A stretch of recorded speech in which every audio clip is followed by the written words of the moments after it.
అమ్మా మరి దీని మనము దేవుడు చేసినటువంటి మేలుని బట్టి, ఆయన చూపిన ఆదరణ బట్టి, ఆయన కృపను బట్టి, బిడ్డ మరి పొందుకున్నటువంటి ఆ మంచి ఉత్తీర్ణతను బట్టి దేవుని యొక్క నామానికి మహిమ కలుగును గాక. ఆమేన్. మరి దినమున దేవుడు మనకు తోడుగా ఏ రీతిగా ఉంటూ ఉన్నాడు. ఎందుకంటే మన బలము ఏ పాటిది అనేటటువంటి ఆలోచన మనలో అనేకులకు ఉంటుంది. నేను గెలవలేనేమో, నేను నడవలేనేమో, నేను అభివృద్ధి చెందలేనేమో అనేటటువంటి అనేకమైన ఆలోచనలు, అలాగే మన చుట్టూ ఉండేటటువంటి పరిస్థితుల ప్రభావాలు మనల్ని ఏం చేస్తూ ఉంటాయంటే కృంగదీస్తూ ఉంటాయి. అయితే అటువంటి సందర్భాల్లో దేవుని యొక్క గొప్ప సంకల్పము, ఆయన యొక్క ప్రతి విధమైనటువంటి ప్రేమ, ఆదరణ, కృప, కనికరము ఇవన్నీ మన ఎడల ఏ రీతిగా ఆయన జరిగించుచుంటాడు అనేటటువంటి కొన్ని విషయాల్ని మన పరిశుద్ధ గ్రంథం నుండి ధ్యానం చేసుకుందాం. మొదటగా చూడమ్మా, అపోస్తులైన పౌలు గలతీయులకు రాసిన పత్రిక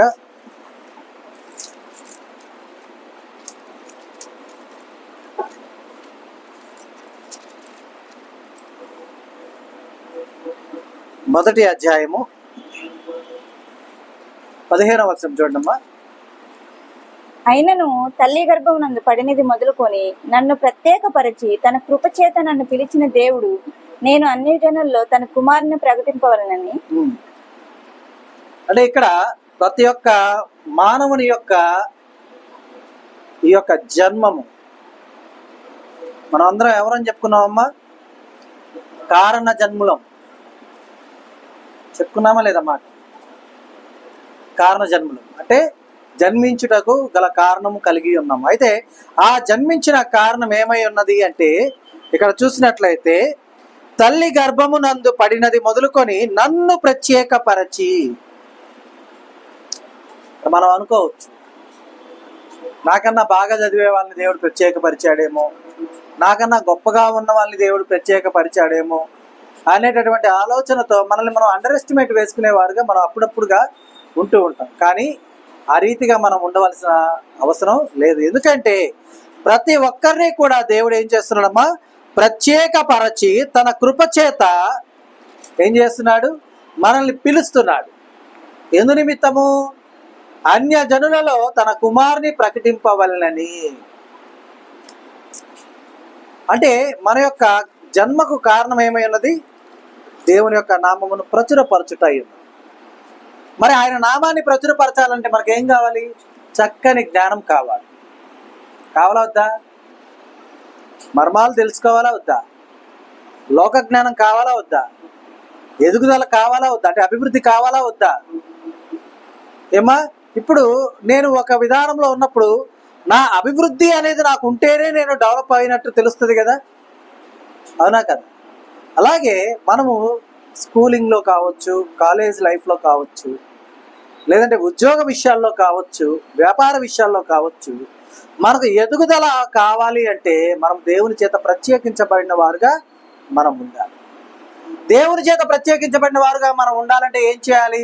మనం ఆయన యొక్క చేతుల్లో నుంచి జారిపోయేవారుగా కాక ఆ చేతుల్లో ఎప్పుడు కూడా ఉండేవారుగా మనం ఉండాలి.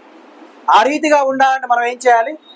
దేవుని యొక్క నామస్మరణ చేయొచ్చు, ఆయన ప్రతి విధమైనటువంటి విధానాన్ని అవలంబించచ్చు, ఆయన మార్గంలో సంచరించే విధానాన్ని మనము ప్యాషనేట్గా తీసుకోవాలి. అర్థమైందా? ప్యాషన్ అవ్వాలని మన యొక్క జీవిత లక్ష్యం అయి ఉంది. ఎందుకంటే చూడండి, ఉద్యోగం చేయటానికి జాయిన్ అయినటువంటి వారికి ఆ యొక్క ఉద్యోగ సంస్థలన్నీ ఏం చేస్తాయి? మొదట ట్రైనింగ్ ఇస్తాయి. ఎందుకు ట్రైనింగ్ ఇస్తాయి? ఆ ట్రైనింగ్లో ఏం తెలియజేస్తారు? వాళ్ళ సంస్థకు సంబంధించిన విధానాలు, ఏమా దాంట్లో ఉన్నటువంటి అవకతవకలు కావచ్చు, వాటిని ఎలా అధిగమించాలో కావచ్చు, అలాగే మంచి ఏంటి, నువ్వు ఎలా గ్రోత్ చేయాలి, ఎలా డెవలప్ చేయాలి, నువ్వు ఎలా సమాజానికి ఉపయోగపడాలి అనే ప్రతి విధమైనటువంటి విధానాన్ని కూడా వారు ఆ యొక్క ట్రైనింగ్లో చెప్తారు, తెలియజేస్తారు, నేర్పిస్తారు.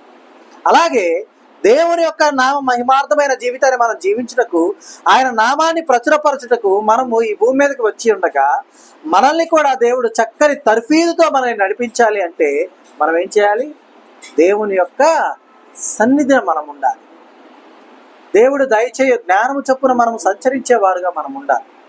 ఆ కృపను పొందుకొని ఆయనలో ఎదిగేవారుగా మనం ఉండాలి. అర్థమైందమ్మా? ఆ విధంగా మనం ఎదుగుతూ ఫలించేవారుగా మనం ఉండాలి. కాబట్టి ఎందుకంటే తల్లి గర్భమందు నీవు ఉండగానే నిన్ను ప్రత్యేకపరచుకున్నాడు దేవుడు. అర్థమైందా? అయితే ఒక గొప్ప విధానాన్ని దేవుడు ఏ రీతిగా చేస్తున్నాడు, ఏం తెలియచేస్తున్నాడు నేను చూడమ్మా. 22వ కీర్తన. ప్రతి ఒక్కరు కూడా వారి యొక్క ప్రతి విధమైనటువంటి విధానంలో ఈ లేఖనాల్ని గమనించాలి, గుర్తించాలి, ధ్యానం చేసుకునేవారుగా ఉండాలి. 22వ కీర్తన 8 నుండి 10 వచనాలు చూడండమ్మా. యెహోవా మీద నీ భారం మోపు, ఆయన వారిని విడిపించునేమో. వాడు ఆయన ఇష్టుడు కదా, ఆయన వారిని తప్పించునేమో అందరు. గర్భము నుండి నన్ను తీసిన వాడవు నీవే కదా. నేను నా తల్లి యొద్ద స్తన్యపానం చేయుచుండగా నీవే కదా నాకు నమ్మిక పుట్టించితివి. గర్భవాసి అయిన మొదలుకొని నాకు ఆధారము నీవే. నా తల్లి నన్ను కన్నది మొదలుకొని నా దేవుడువు నీవే. అర్థమైందా? ఈ యొక్క విధానాన్ని మనం ఏ రోజు మర్చిపోకూడదు. ఎందుకంటే చూడండి, యెహోవా మీద నీ భారము మోపుము. దేవుని మీద మన భారాన్ని మోపాలి. ఎందుకంటే మరి ఇక్కడ మనం గమనిస్తే ఈ యొక్క లేఖనాలన్నీ కూడా, ఇప్పుడు మనం చదివే లేఖనాలన్నీ కూడా దేవుని యొక్క క్రియను చూపిస్తుంటాయి, ఆయన గొప్ప కార్యాన్ని చూపిస్తుంటాయి. అర్థమైందా? ఆ మర్మం తెలిసిన వారికే ఇది అర్థమవుతుంది. ఈ లేఖనానుసారమైనటువంటి ఈ విధానము జరిగినటువంటి మర్మము తెలిసిన వారికే ఇదొక దేవుని కార్యం ఏంటనేది తెలుస్తుంది. చూడండి, నేను చదువుతాను. యెహోవా మీద నీ భారము మోపుము, ఆయన వారిని విడిపించునేమో. వాడు ఆయనకు ఇష్టడు కదా, ఆయన వారిని తప్పించునేమో అందురు. ఎవరు? లోకమంతా. అసాధ్యం అన్నవారు అనేక నుండి ఉండొచ్చు, కానీ యెహోవాకి అసాధ్యమైనది ఉందా? దేవునికి ఉందమ్మా? లేదు. కాబట్టి ఏం చేస్తున్నాడు చూడండి, గర్భము నుండి నన్ను తీసిన వాడువు నీవే కదా. నేను నా తల్లి వద్ద స్తన్యపానము చేయుచుండగా నీవే కదా నాకు నమ్మిక పుట్టించితివి. అంటే తల్లి గర్భము నుండి సురక్షితంగా తీసింది ఎవరు? దేవుడే కదా, అవునా కదా? సురక్షితమైనటువంటి విధానాన్ని దేవుడు అక్కడ కలుగ చేసి ఆ బిడ్డను అలా బయటకు తీసి, ఆ బిడ్డ లోకము దృష్టిలో దేవుడు చూడండి 8వ వచనంలో ఏముంది? వాడు ఆయనకు ఇష్టడు కదా. అసాధ్యం అన్నవారు అనేకులు ఉండొచ్చు, కానీ తప్పించాడు దేవుడు అని అందరూ అంటారని లేఖనం చెప్తుంది. అలాగే గర్భము నుండి నన్ను తీసిన వాడువు నీవే కదా. నేను నా తల్లి యొద్ద స్తన్యపానము చేయుచు ఉండగా, అంటే నా తల్లి యొద్ద పాలు త్రాగుచూ ఉండగా, అంటే ఫీడింగ్, ఆహారాన్ని నేను పొందుకుంటూ ఉండగా బ్రతుకు మీద నమ్మకాన్ని పుట్టించింది నీవే కదా. అర్థమైందమ్మా? జీవితం, జీవించి ఉండటం, జీవన విధానం, అర్థమైందా? నీవే కదా నాకు నమ్మిక పుట్టించితివి. గర్భవాసి అయినది మొదలుకొని నాకు ఆధారము నీవే. ఆధారం ఎవరై ఉన్నారు? డాక్టర్లు అయ్యారా? బంధువులు అయ్యారా? అవ్వలా. గర్భవాసి అయినది మొదలుకొని నాకు ఆధారము నీవే. నా తల్లి నన్ను కన్నది మొదలుకొని నా దేవుడవు నీవే. మనం అనుకుంటూ ఉంటాం ఒక్కొక్కసారి, ఈ లోకపరమైనటువంటి ఈ బాధ, ఈ కష్టము నాకు ఎందుకు కలిగిందయ్యా? నేను నామాన్ని గుర్తెరిగాను కదా, మరి నాకెందుకు ఈ బాధ కలిగింది అంటే అన్య జనులలో నిన్ను నిలబెట్టుటకు. మనం అనుకోవచ్చు మనకు సహాయకులు లేరు ఎవరు, మనకు తోడు ఎవరు లేరు అనుకోవచ్చు, కానీ నీ తల్లి గర్భమందు నీవు రూపుదిద్దుకొని మొదలుకొని నిన్ను బయటకు తీసి సురక్షితమైనటువంటి విధానాన్ని కలుగజేసి అనునిత్యము నీకు వెన్నంటి ఉండి నిన్ను నడిపించుచున్న గొప్ప దేవుని మీద నీ భారము మోయుటకు నీవు సిద్ధంగా ఉన్నావా? ఈ లేఖనాలన్నీ కూడా ప్రతి ఒక్కరూ గుర్తుంచుకోవాల్సినవి. వారి యొక్క కష్టకాలంలో వారు ఆ లేఖనాల్ని కనుక ఒక్కసారి ధ్యానం చేసుకుంటే ఆ కష్టం ఏ పాటిది? మర్మమైన విషయములు ఇమిడి ఉన్నటువంటి ఈ లేఖనము అనుభవించిన వారు మాత్రమే ఆస్వాదిస్తూ సంతోషిస్తారు లేఖనాన్ని చదివే. మన శక్తి బలాలు కాదు, కేవలం ఆయన కృప. అందుకే కదా ఆయనకు ఇష్టడేమో అని ఎవరంటారమ్మా? అందరూ. మరి నీవు నేను మనందరం ఆయనకి ఇష్టంగా ఉండాలా లేదా? ఇష్టమైతే సమస్త విధములైనటువంటి ప్రతి విధమైనటువంటి బంధకము నుండి మనల్ని విడిపించే దేవుడు.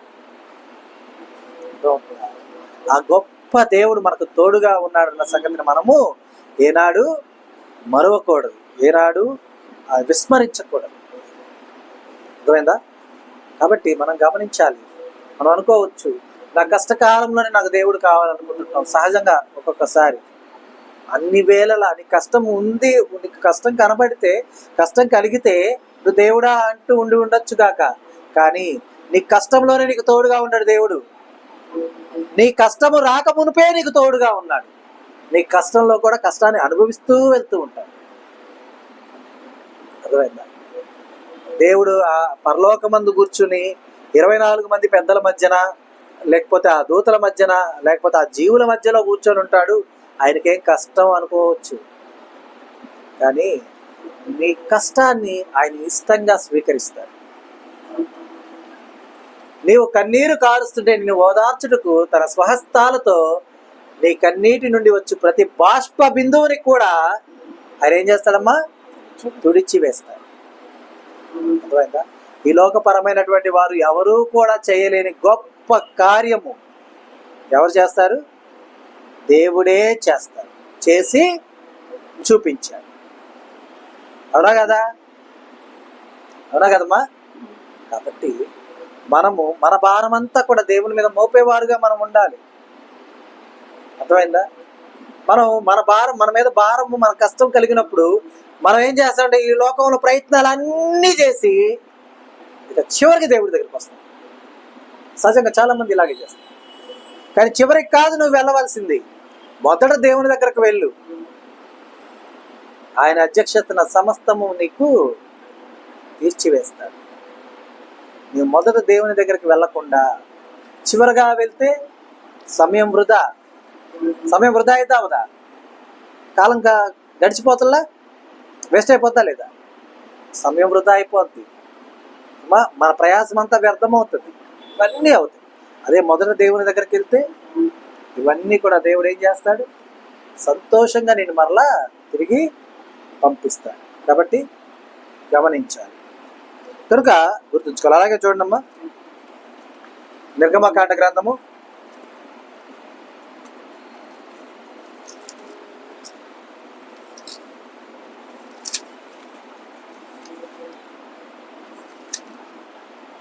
15వ అధ్యాయము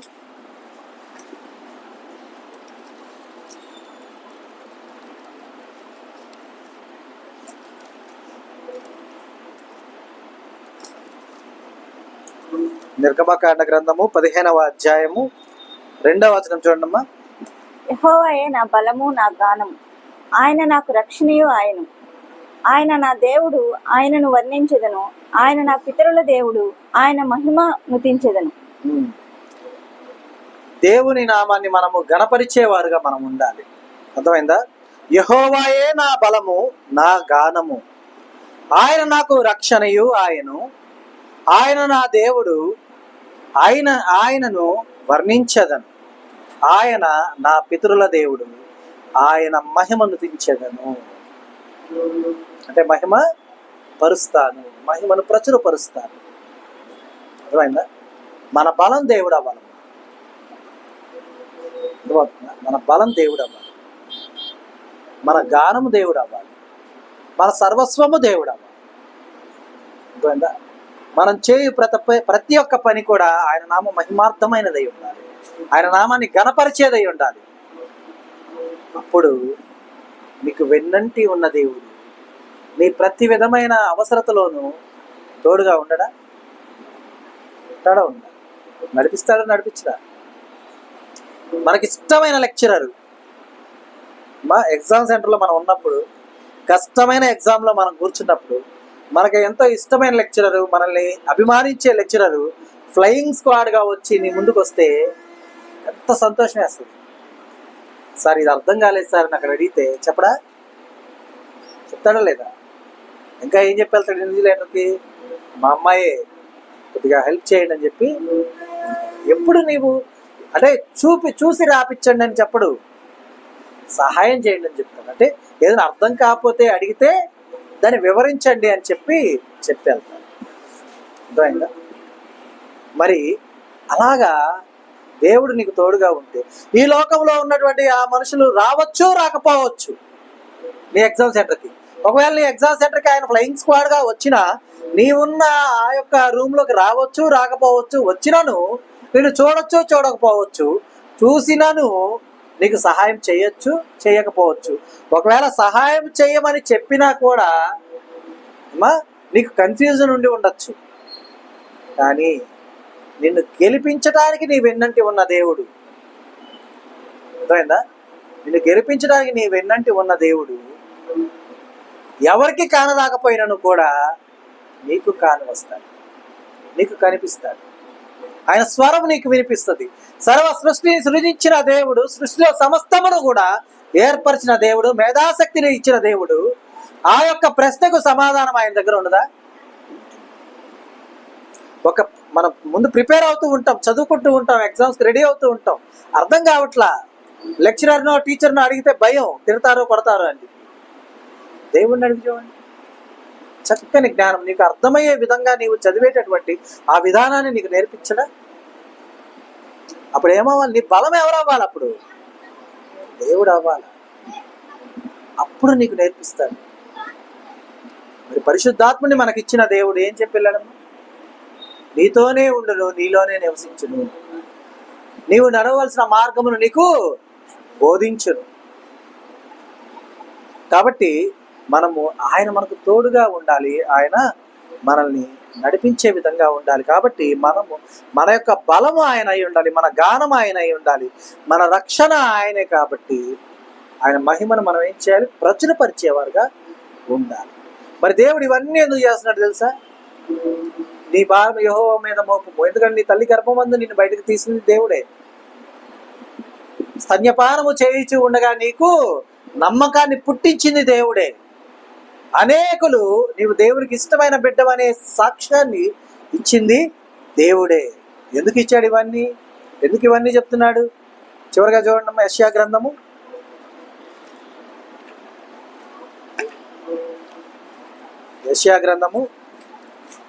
46వ అధ్యాయము